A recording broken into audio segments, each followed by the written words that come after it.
So always starting these. Yeah. Oh, good morning, by the way. The exits are here, here, and here. If you are wondering, That's this funny. conversation gets too rough, please look for the exit. Notice now that they may be behind you.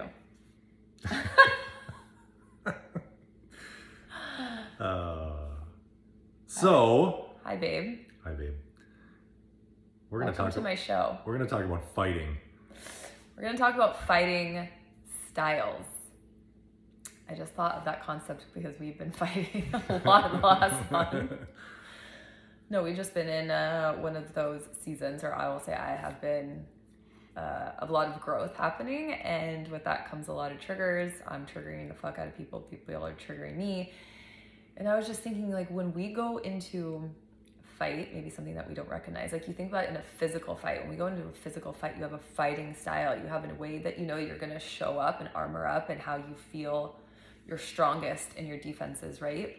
But we never really think that when we are in an argument with another person, like, we always have a fighting style. We have our tactics that we use. And just like everything else that we talk about with ego and shadow and all that bullshit is there was a time and place for you when it always worked, because it did, because it protected you. However, as we grow older, especially in partnership, it becomes very ineffective in moving forward and communication, all of that. So we need to learn a better fighting style, for lack of better phrasing. But I was thinking we can identify our fighting styles. Well, being aware of your fighting style, I think, is big too, because if you want to be conscious about what's happening, you have to know what you're bringing to the table. You got to catch it, and then even sometimes in the middle of it, and then see if you're, able to dial it back. I know for myself, lately I've been experiencing a lot that, not even just in fighting, but in a lot of things, I'll start to say something, or I am saying something that I realize is so completely not true for me anymore, and it's just an old story. And as I'm saying it, I'm literally, the voice in the back is like, that's not even you anymore. Like, you don't even really believe what you're saying. And then it comes out and it's like, whoa, what an awareness, I caught that. So then the next time I'm not even going there at all, but it's just really interesting how that subconscious works. Anyways, fighting styles. Should I go first? Yeah, probably. Yours is stronger. My fighting style will fucking cut you, and it will make you bleed. For most of my life, I was really proud of this. It was like a special technique. I mean, it was a technique that I learned from my dad. I learned it's exactly what my dad does. It's how he does it, which is I can cut you. I could slice you with my words. I can make you bleed. And I'm kind of joking about it now, but it's not something I'm proud of, but something I moved through a lot of shame with, where I could accept about myself, which I really try to catch now. But again, like I said, when I was growing up, when I was when I was younger, it was something that I would use to defend myself. And it worked. It worked against the biggest bullies or abusers or manipulators, because I was just so crafted and skilled with how I use my words. And we were just talking about it before we turned this on, and I realized, it's a lot of self-reflection, okay? It's hard to look at your thing and say it. Again, I'm smiling while I'm saying it because whatever, I'm accepting, but it's not always that easy.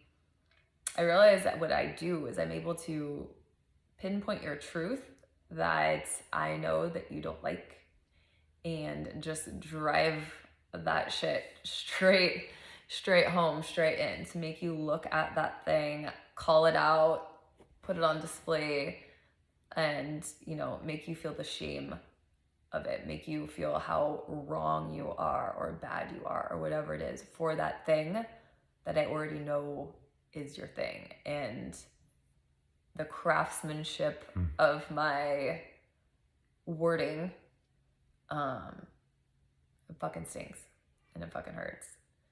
And I know I've done a lot of damage with that in my life, actually. And sometimes it's this thing that you can't take things back. Some people are not open to forgive. Some people can't move on. So something I've looked on again with shame, where I've been like, wow, how did that come out of my mouth? If I could only have taken that back, again, it's my journey. But I know that when I come to a fight, if I am not regulated and if I am seeing red, that's what's coming for you. Yeah, that is what's coming for you. So for me, I think... Well, that felt kind of like icky to say that out loud, but then... Well, it's ickier. Own it.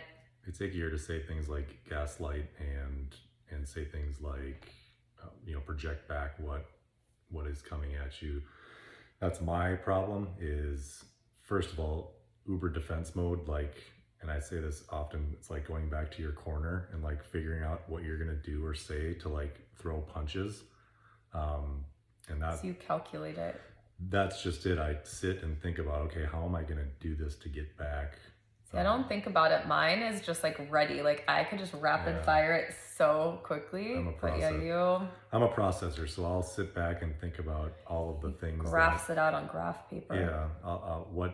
What can I say in return for that hurtful thing or for whatever was, because she's right, her words do cut. And it's like, okay, if she's going to do that, I'm going to go back and I'm going to think about all of the things that have happened in our relationship. And that's where the projection comes out, and it gets really bad to the point where it's like gaslighting. It's and that's not something I'm proud of at all. And I know it's something I've done in previous relationships a lot. But I never recognized what I was doing. I never was aware of what I was doing. I just was, I'm just defending myself. The thing too is it's not just for like a romantic relationship, but this anything. is just how we show up in the world in relationship. It could be with your friend or your sister or your boss, even. Just recognizing like when you're in the red, like how do you show up? Like, Yeah, and how do you come out with your guns blazing? I mean, I have sibling relationships that I can totally... I recognize my part in what I've done. So, that's the big awareness for me is just to go back to now, like, okay, let's not go back to the corner. Whatever we're in conflict about, it should be seen straight together, not at each other. So now it's like, okay, she may have said something hurtful, but is me coming back at her with some terrible projection of myself going to help anything, or is it going to be just add and amplify? So I think we're both getting better at stopping it before it gets too far, especially after the last few weeks where it went too far for both of us. But it was necessary. Those are things that I think you need to do in relationships to see, just how bad it can be before, you get back to the good side. Not to say that it's always going to be good either, because these strategies we've developed throughout our whole lives for exactly that protection, and your body and your nervous system regulate to survival. So it's just knowing that it's there and it's always going to be there. And again, it's actually combating yourself. Like when you think you're fighting with your partner, whoever it's combating yourself. Like, can I stop this before it happens? Can I pause and take a step back and see, again, like we talk about all the time, it's like the trigger that's happening isn't even between you. And then the fighting style that you come out in is, again, what you've developed in the past to protect you from the past. It's not needed. You don't need to protect yourself from your partner. Or at least when you've created a safe space between. And that's another part too. Another story to talk about is how to create that safe space, which helps you then lower those defenses. Because if it feels safe, why do you need to come out fighting? Right? Even in the fight, you're not coming out fighting like we're talking about. We can come to the neutral space, like wave the flag, put the weapons on the table. Let's talk about the fight. Let's work through the fight. Instead of, needing to use those techniques. I also, again, I thought it was cute to say fighting style because I really just do see it almost in my head. Like, I don't know, I see everything visually what I say, but in a physical metaphor. But also too, I think we are just in this space now of everyone just in the love and light, in the love quoting memes and all of this shit, and everyone wants to be like, conflict, we're in conflict. And I don't know, conflict just to me sounds like it's also a bypasser. Like, we fucking fight. Like, we fight with each other. I fight with other people. I fight with myself every single day. We fight. And I think to me that's just more relatable because that's what it feels like in your body. You feel like you're struggling to survive. You feel like, think about it, like when you are in the argument with each other, it feels like if I don't make this point, I'm gonna die. Mm-hmm. You know what I mean? It feels like that strong. And I think if we could recognize that it really is this battle, then we can learn that our partner's not the enemy, our inner voice is not the enemy. And then with that awareness, start to calm it down. But I think it's okay for us to say we're fucking fighting, because we're in a battle for survival. And the choice here is, what do you want to win? That old shit, inner critic, whatever you want to call it, voice on the inside that's going to keep you stuck in those patterns? Or your true self, which is the self that just wants to be here, to choose love, to choose joy, to learn, to grow, to transform. Yeah, I think you brought up a couple good points about, well, first, safety. So for me, previously, like, it was all about going back to the corner, and there was no safety. It was like, how am I going to defend myself? How am I going to fight back so that I win?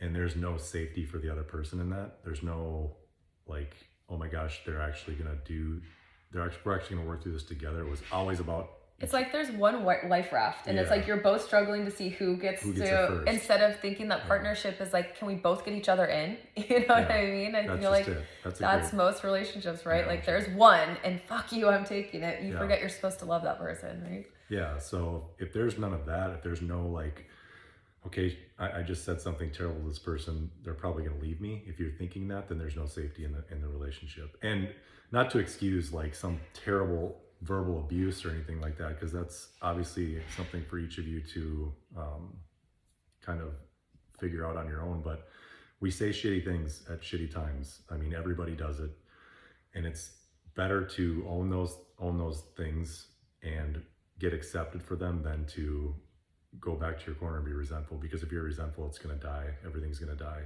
It's also, again, not an excuse. Just because I know I have a pattern where I could cut you with my words, it's not my excuse where I sit there and do it every day. It's not something that I allow or try to allow. But however, it happens. And then again, we work through it and we have our ways and all of that. But it's just to notice what you do. And for me, it's something that does come up in the really deep fights. It's not a daily, like, I'm a verbal or emotional abuser. You know, that's again two different topics. If that's something that you're feeling, you're experiencing every single day of your life, being verbally abused, emotionally abused, you know, there's different extremes to where then, okay, maybe there is no life raft for the both of you, you know?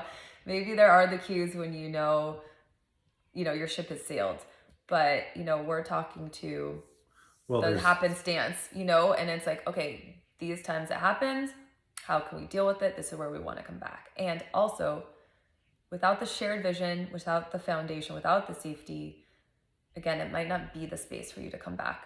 Yeah. Sometimes that's the time of, time to move on. Yeah, and it's another topic too about apologies and things. But if the transgression, if it's a lie, if it's a big lie, you might be deserving to be called a piece of shit. Or if it's cheating, infidelity obviously is a big thing in our society. There might be warrants for some of the things that are being said. But again, if you can't say what's on your mind, if you can't express how you're feeling, there's no safety there. So, and then the other point you talked about was your like inner voice. The quicker we can be friends with that voice, the quicker we can accept that voice, the quicker we can learn to manage that voice, the easier that these things can be resolved, because that's not going anywhere. It's always going to be there. Right. So instead of pushing it to the back and never dealing with it, or making it the forefront and having it answer all your questions, the best thing to do is to treat it like a relationship that you're having with another person. Basically, it's.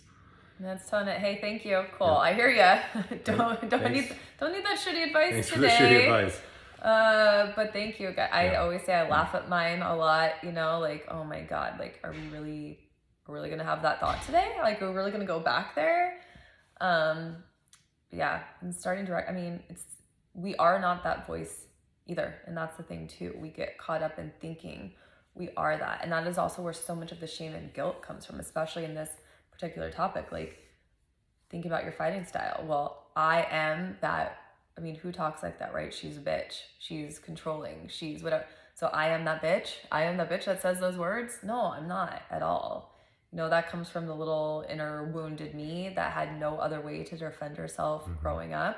So again, I could give her love and compassion, but I could also be like, hey, beat it. Yeah. We're good. We're grown-ups now. And we actually have tools But yeah, she's always going to be there. It's always going to be there. It's okay. We just don't really need to listen to her anymore, or him. Yeah, definitely. Well, how do you feel about that? good. Feel complete? Well, I feel like, so again, I think this is another great part about this is like actually sitting down with your partner and just trying to explain these things to them, trying to get on the same page about, well, what are you feeling in these conflicting moments? What are you feeling? What are you seeing? So that each person can start to understand each other. Because a lot of relationships come in and it's lovey and honeymoon and everything's great. But that first thing that happens, each of you are now going to learn a new part of each other that you have to try to not figure out, but communicate to each other.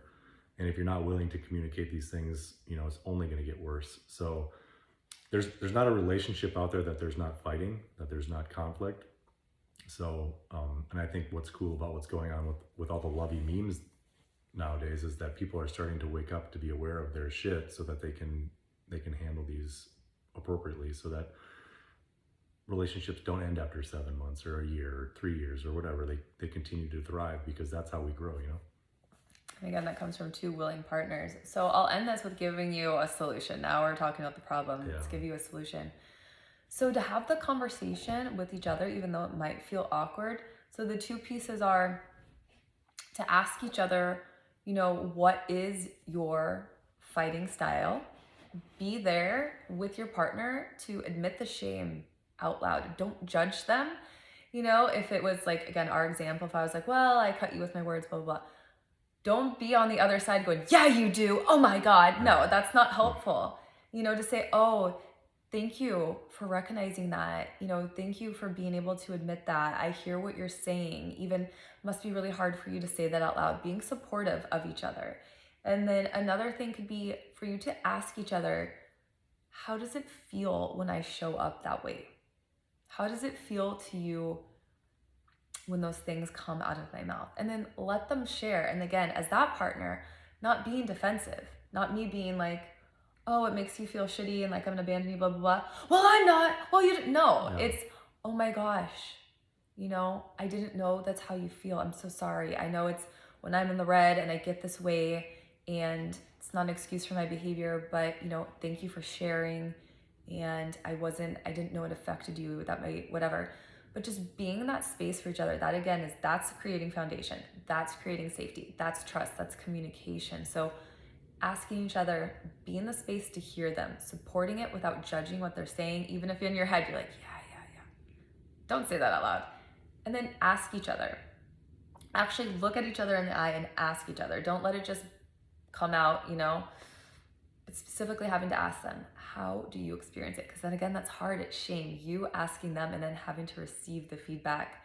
But then you get to really experience each other, and that empathy for each other, that shared felt experience of emotions is the trust, is the safety, being able to be on the same map with each other. Yeah, a real quick blurb for the black and white world, for the men that might be listening.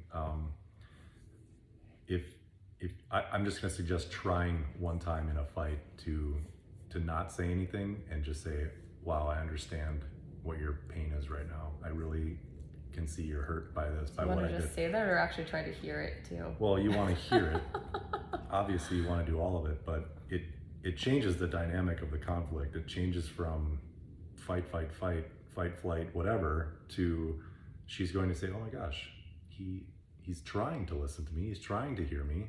And that's the point here, is everybody wants to be heard. And if we can do that, and as men, it's tough because we always want to be right. We're logical thinkers. We, everything's a process, or everything's well, you said this, so this must mean this, and that's not how it works. So, like I said, getting to a point where you're like, oh my God, babe, that must have really hurt you what I said. And they'll be like, oh, well, maybe he finally does understand what I'm feeling. And it'll change the dynamic. Everything will go different from there forward, I think.